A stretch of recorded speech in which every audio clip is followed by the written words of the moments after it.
Ooh, spooky Halloween, scary candy. Ooh, ooh, ooh. Yeah, it's not that scary when I've got full lighting on, is it? No.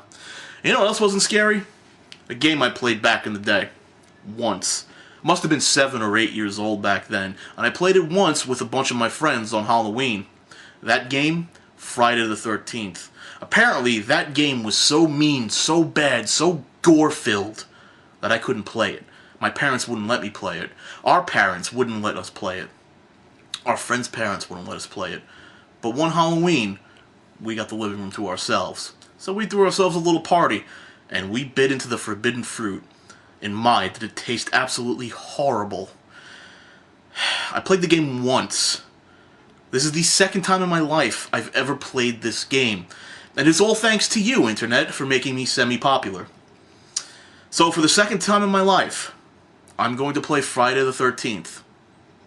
And for the first time in my life, I'm going to play it until we win. Cheers.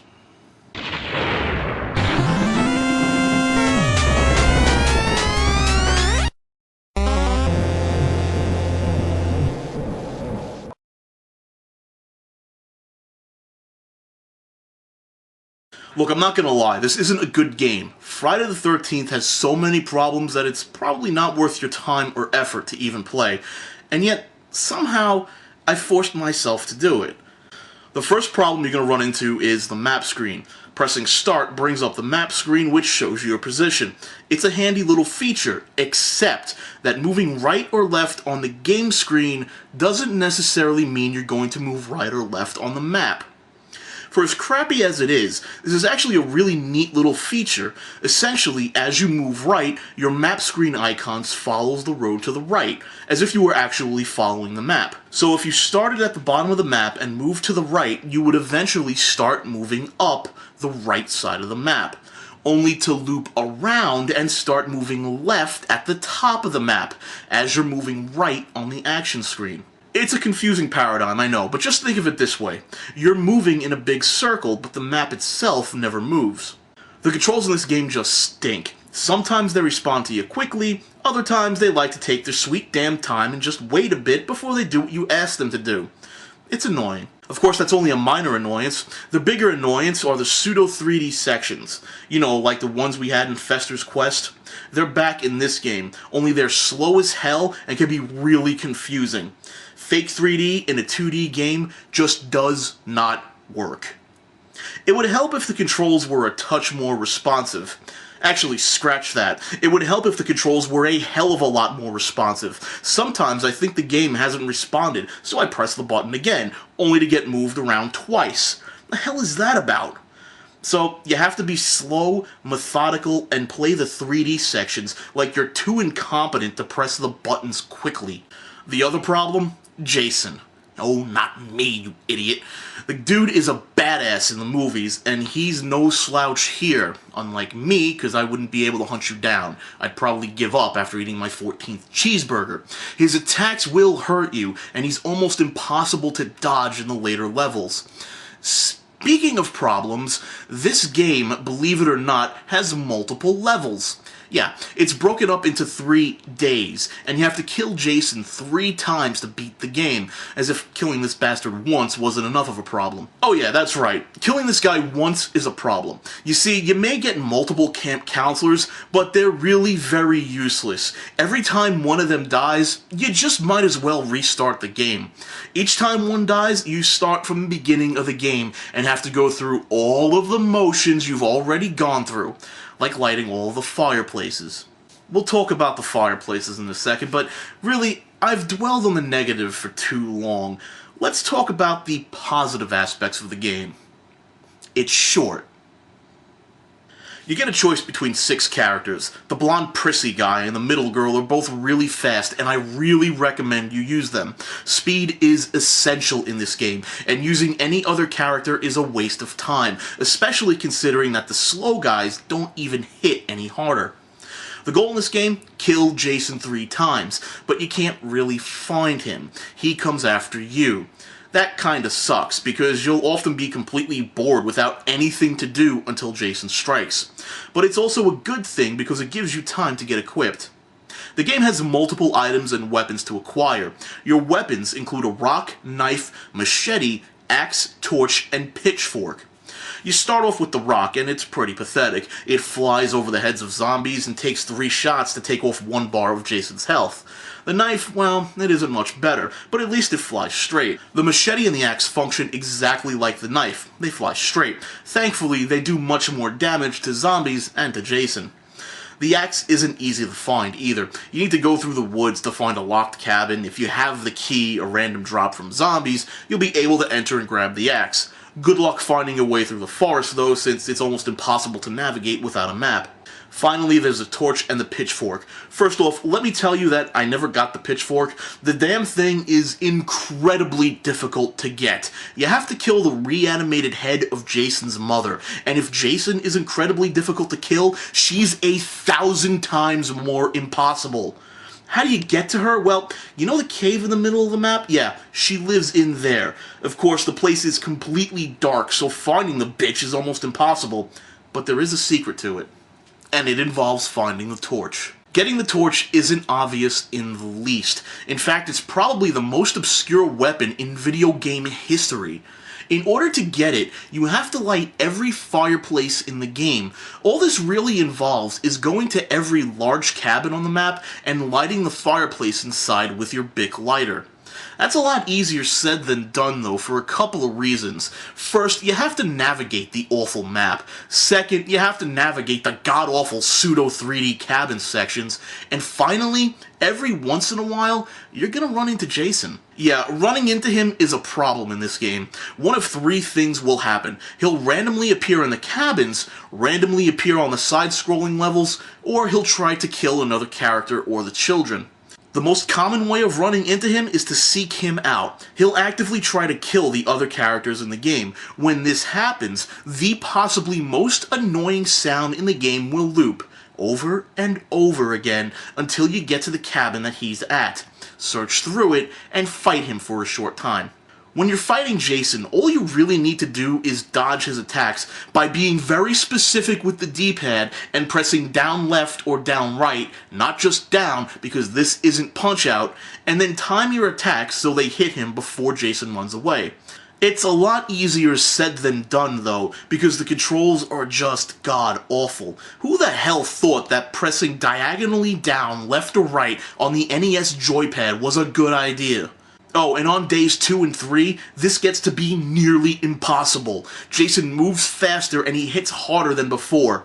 Day 3 is the worst, though. Just... ugh.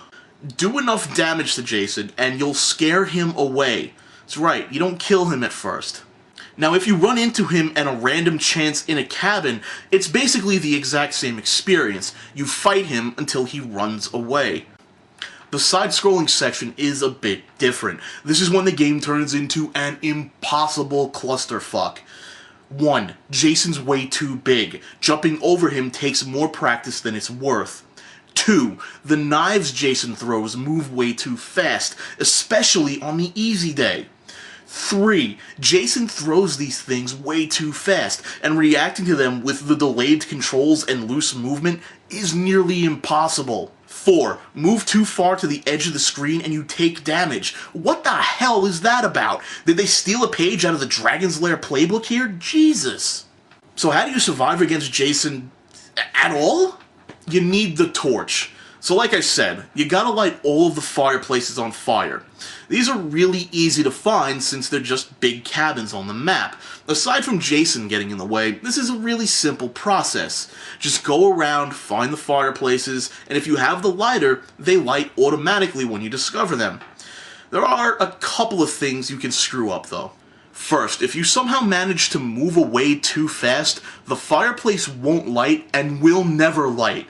You literally have to wait until you see a fire in the fireplace, otherwise the game somehow screws up and never lights it up, never marks it as lit in memory, and yet will never give you another opportunity to light it. Second, once you light all of the fireplaces, a flashlight will appear. Grab this immediately. If you don't grab it, if you move away out of habit or just forget, the flashlight will disappear and will never reappear. This could be considered a game breaker, especially if you want to kill the reanimated head of Jason's mother. Once you die, and yes, you're gonna die a lot, all of the fireplaces get extinguished and you have to run around and do all of this shit again. Unless you manage to screw it up in the first place. In that case, either the fireplaces won't light or you'll never find a flashlight again. God! Assuming you do manage to light all of the fireplaces, a note will appear in the cabin you're in, usually 1 or 2 screens away. Pick it up and it'll tell you to go to the cabin by the lake. Yes, it is really non-specific. So you get to attempt to travel to every cabin around Crystal Lake. Go through each cabin, searching endlessly until you find the torch. Oh, you think this isn't a pain in the butt? Consider this. Each screen in the pseudo 3D mode is treated like its own room, so when you turn left in a room, you're essentially looking at another room in the 3D space. In other words, you have to look around in a complete circle in a room to make damn sure you didn't miss anything before you can move to the next real room, with some cabins having upwards of 6 different real rooms. With this slow, buggy, painful 3D section, it takes forever to explore for this damn torch. The worst part is that the torch isn't even all that great. Against zombies and any other enemy not named Jason, it's practically worthless. The torch doesn't go far and only really hits one enemy. Consider it a slow rock. Against Jason, however, it's the ultimate flaming stick of doom. Well, in the 3D sections at least. So you want to beat this game, but you need to know exactly what to do. Here's how to do it. Choose a character, preferably a quick one, and kill a few zombies. You should get a lighter and a knife. If you don't get a knife right away, don't worry. Just keep killing zombies. Once the Jason alarm goes off, stop what you're doing and make sure you pull up a map to find out who's getting killed. The cabin he's in will be flashing, and get over there ASAP, especially if it's the children. You see, you might be able to lose all of the other camp counselors, but once all of the kids are dead, the game's over. Oh, and one more thing. Make sure you get to the kids fast. Unlike the counselors who take only a little bit of damage over time, the kids start getting killed off 5 at a time once the timer hits 30 seconds. Yeah, you want to haul ass to the kids anytime Jason's molesting them. Anyway, in between taking care of Jason, you'll want to start lighting the fireplaces. This part isn't too much fun, so let's not dwell on it too much, especially when you get to walk in a big circle, go through some not-so-spooky 3D sections, and then walk out. Yippee. Once you light all of the fireplaces, you'll get 2 things, a flashlight and a note telling you to go to the cabin by the lake. Now, you get to walk even more. Are you noticing a pattern here? 90% of this game is just you walking in a circle. Walk around to the cabins around the lake, find the torch, and then make your way to the cave. And make absolutely sure you have the flashlight. Otherwise, this will get pretty rough. Inside the cave, go to the left until you find the first door in the wall. Go up and you'll face against Jason's mother's head. This one isn't too difficult. The game is actually really lenient when it comes to what constitutes a hit. Once you kill her, she'll drop one of 3 items depending on the day. A machete, a sweater, or a pitchfork. I've never gotten the sweater or the pitchfork because my God, she is a nightmare on anything but the first day. It's just not worth it. Why shouldn't you go to the forest? Because the only reason you want to go there is to get the axe, which is entirely useless. See, the developers intended to have a clear upgrade path for your weapons. The rock, knife, machete, axe, torch, and then pitchfork. Do you see the problem here? We've already got the torch. We've skipped the axe entirely. There's no reason to get it. Ever. Stupid game.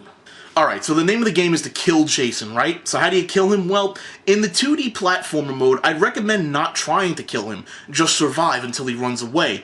But in the pseudo 3D mode, it's a lot easier, assuming you have good reaction time. You can move left and right in this mode, but don't. It's a waste of time. Your best option is to stay dead center and dodge all of Jason's attacks. Whenever Jason is dead center on the screen, he's basically guaranteed to attack you. Just dodge. More often than not, he'll try to attack you twice. If he does attack you twice, he's guaranteed to move away. This is your opportunity to strike. Attack him twice, or 3 times if you're really good, and wait for the opportunity to attack again. You're gonna have to do this a lot. After about 5 bars of damage, Jason runs away, leaving you to wander around aimlessly, waiting for him to show up again. Killing him on the first day only causes him to become stronger, and it's a real pain in the ass. On the second day, he hits harder, he has a machete now, and he moves faster. He also has a turbo mode, where he'll go into a super fast mode that is damn hard to dodge. Make sure you use the second day to learn how to dodge his turbo attack, because on the third day, he not only hits harder, he is constantly stuck in turbo mode. This guy is like a cockroach on crack. He's nearly impossible to get rid of. The trick here is to abuse the game's flawed hit detection system. If you're able to smash down multiple times on the diagonal down direction, you'll be able to avoid his attacks after he swings. Of course, if you don't time it correctly, not only are you going to get hit, you're going to completely miss your opportunity to hit him back, and eventually you're going to die. Yeah, in turbo mode, he moves fast enough that you cannot possibly hit this guy without pixel-perfect precision. Hone your reflexes, play the game for several days, and eventually, you'll get the single worst ending screen I've ever seen in my life. Man, at least the Ghostbusters end screen was funny, jeez. It was such a horrible game. I mean, I'm just gonna go drown my sorrows in my Halloween candy, if you don't mind. What is this? Oh, an apple.